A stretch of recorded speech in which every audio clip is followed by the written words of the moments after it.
Welcome to the Autism and Care channel. Here, we speak with responsibility, compassion, and knowledge about emotional health and neurodevelopment. If you care about the well-being of your child, sibling, student, or anyone facing the challenges of ADHD, this video is made just for you. What is ADHD and why is it important to talk about it? Attention Deficit Hyperactivity Disorder, known as ADHD, is one of the most common neurodevelopmental disorders in childhood, but it often continues into adolescence and adulthood. It is estimated that around 5 to 7% of school-age children have ADHD, and many adults also live with its effects, often without a diagnosis. ADHD is characterized by three main groups of symptoms: inattention, hyperactivity, and impulsiveness. These symptoms can vary widely between individuals, and their intensity can impact family life, school, social interactions, and work. Despite its high prevalence, ADHD is still surrounded by many myths and misunderstandings, which makes accessing a proper diagnosis and effective treatment difficult. That's why knowing what ADHD is, its causes, manifestations, and possible support paths is essential to change lives. In this video, we'll uncover the main aspects of ADHD based on up-to-date research and real experiences to help you better understand this disorder and support those who live with it. If this made sense to you, please share your thoughts in the comments. ADHD symptoms: more than just inattention and hyperactivity. ADHD symptoms are divided into three main groups, which may appear alone or combined. 1. Inattention. A difficulty sustaining focus on tasks or routine activities. Easily distracted by external stimuli or internal thoughts. A frequent forgetfulness about appointments, objects, or instructions. A difficulty organizing tasks and following detailed instructions. 2. Hyperactivity. A constant restlessness, difficulty staying still. A frequent movements, even in situations that require calm. The excessive talking and difficulty remaining quiet. 3. Impulsivity. A responding or acting without thinking about consequences. A difficulty waiting for one's turn in conversations or games.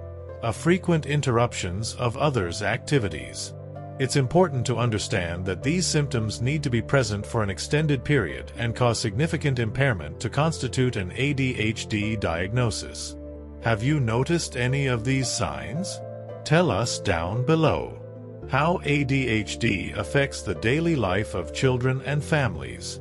The impact of ADHD goes far beyond school difficulties. For children, the disorder can generate feelings of frustration, low self-esteem, and social isolation, as it's common to feel different or unable to keep up with peers. For families, challenges include managing impulsive and hyperactive behavior, establishing workable routines, and often facing conflicts and emotional exhaustion. Caregivers play a fundamental role but can also feel overwhelmed.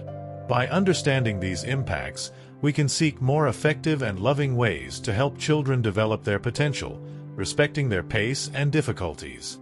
If you are going through something like this, I really want to hear your experience. What causes ADHD? An updated scientific view. ADHD is a neurobiological disorder with a strong genetic basis, but environmental factors are also involved. Research points to changes in brain activity, especially in regions responsible for attention control, impulsivity, and emotional regulation. Additionally, factors such as exposure to toxins during pregnancy, prematurity, and early childhood adversities may contribute to the development of the disorder. It's crucial to remember that ADHD is not caused by a lack of discipline or family problems, as many still believe. It is a real medical condition that requires proper diagnosis and treatment. If this content touched your heart, please write "strength" in the comments. ADHD diagnosis. How and by whom it's done. ADHD diagnosis should be made by specialized professionals, usually psychiatrists, neurologists, or psychologists, through a thorough evaluation that includes clinical interviews with the child and family, symptom rating scales and questionnaires, behavior observation in different settings, to exclusion of other conditions that might explain the symptoms. It is a complex process that requires time and care to avoid mistakes and ensure the child receives the necessary support. Have you gone through a diagnosis? Share a bit about your journey in the comments. Myths and truths about ADHD. ADHD is surrounded by many myths that can harm understanding and treatment, such as a myth: ADHD is just a lack of discipline.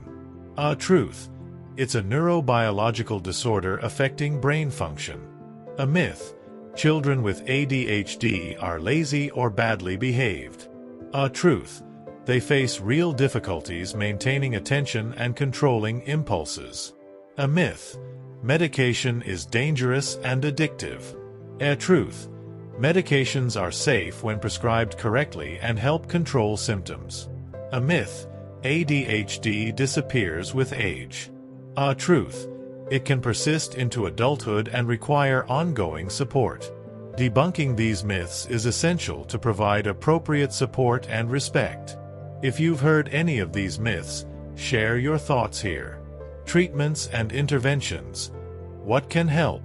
ADHD treatment is multidisciplinary and personalized, and may include a medication, stimulants or non-stimulants that help regulate attention and impulsivity, behavioral therapy, to develop self-control and organizational skills, a family guidance, to strengthen support strategies at home, a school accommodations, so the child can learn under conditions that meet their needs, a complementary therapies, such as educational therapy, physical activities, and mindfulness.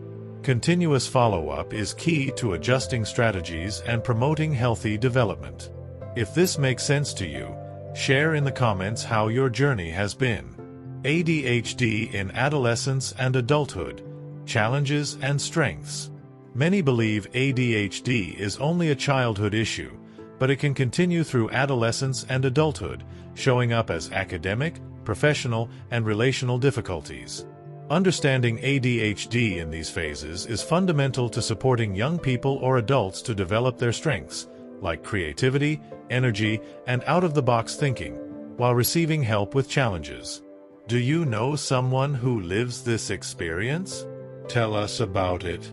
How family members and educators can provide support. Adult support is crucial for the success of children and young people with ADHD. This includes establishing clear and predictable routines, breaking tasks into smaller steps, using positive reinforcement and avoiding harsh punishments, maintaining open and empathetic communication, seeking professional help whenever necessary. These actions create a safe and encouraging environment. Do you have tips that work well in your home or school? Share them here. Real stories, inspiring lessons. Testimonials from parents and young people show that despite the difficulties, ADHD can be lived with quality and hope. A mother shares that after diagnosis and treatment, her son became more confident and happier at school. A young adult says they understand how their function changed their life. These stories humanize the topic and show we are not alone. If you have a similar story, I'd love to hear it. ADHD and mental health. The link with anxiety and depression. People with ADHD have a significantly higher prevalence of comorbid disorders, especially anxiety and depression. Studies show that about 30 to 50% of those with ADHD are also diagnosed with anxiety or depressive disorders at some point. This association happens for several reasons, including the social and emotional impact of ADHD-related difficulties. Imagine a child constantly struggling to maintain attention and control impulses, often criticized or misunderstood. This situation can lead to low self-esteem, isolation, and insecurity, increasing the risk of anxiety. The frustration of not meeting social and academic expectations can also trigger depression. That's why integrated treatment that includes mental health evaluation is essential. Psychotherapy, family support, and, in some cases, medication for associated disorders can make a huge difference. Emotional support, acknowledging real challenges, and fighting stigma are vital for children, youth, and adults with ADHD to access proper care and better quality of life. If this message touched your heart, please write "Strength" below. Scientific advances and future perspectives in ADHD treatment. Science has made great strides in understanding ADHD over recent decades.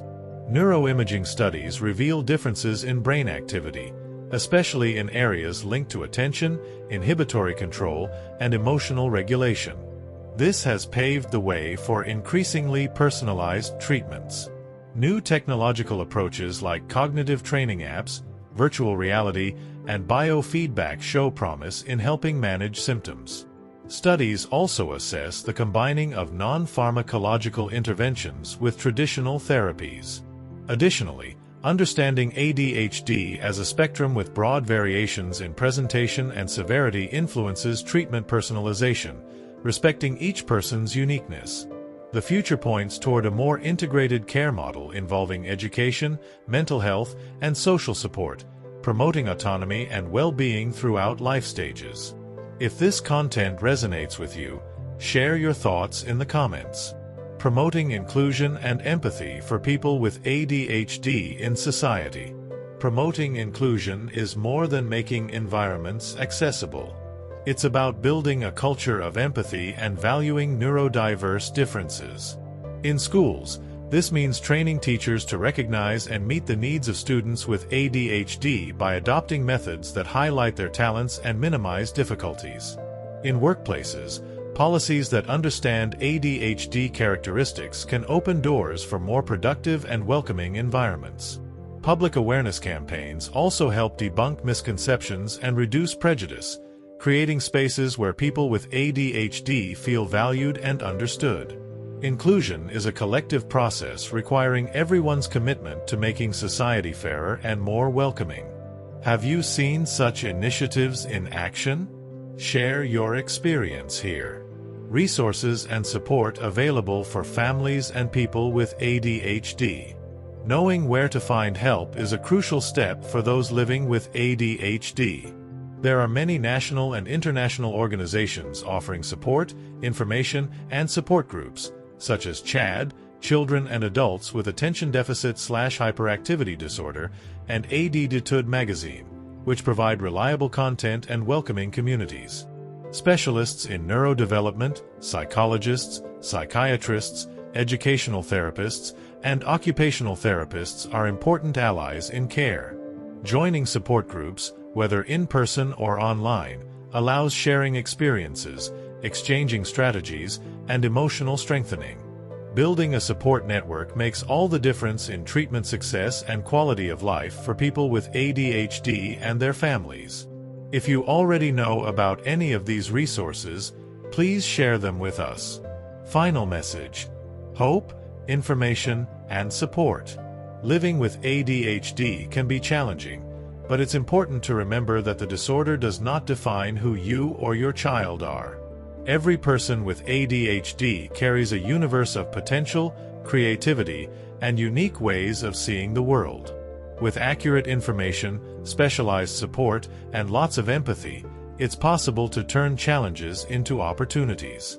We're on this journey together, building a path of more understanding, respect, and love.